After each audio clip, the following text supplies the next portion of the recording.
Mais ce qui a fait que les banlieues arrivent à s'afficher clairement comme soutien, je pense aux Gilets jaunes, ce qui a pris du temps, c'est que quand les banlieues, elles, ont, on va dire, éclaté, enfin, ont laissé éclater finalement leur désespoir, parce que c'était vraiment un cri de désespoir en 2005, les gens n'ont pas compris qu'ils subissaient déjà les premiers, en fait, ce qu'aujourd'hui tout le monde subit.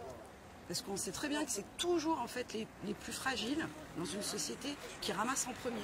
Bon, bah, les années passant, les classes sociales les unes après les autres en fait, bah, en ont pris pour leur grade, et puis bah, aujourd'hui on arrive à cette situation en fait des gilets jaunes. Et les banlieues à l'époque étaient vraiment, on va dire, incomprises. Elles ont été discréditées, elles ont été... bon voilà, bon on sait, on va pas refaire... Donc vous pensez en fait que ça a un petit peu refroidi les gens dans les banlieues en se disant voilà, on laisse les autres y aller. Bah, c'est-à-dire qu'ils avaient peur aussi, je pense, bah, si effectivement il y avait de la casse ou si le mouvement en fait peut-être débordait, que ça leur retombe sur le coin de la figure encore une fois. Donc bah voilà, clairement en fait les banlieues soutiennent le mouvement des Gilets jaunes parce qu'eux-mêmes sont les premiers Gilets jaunes.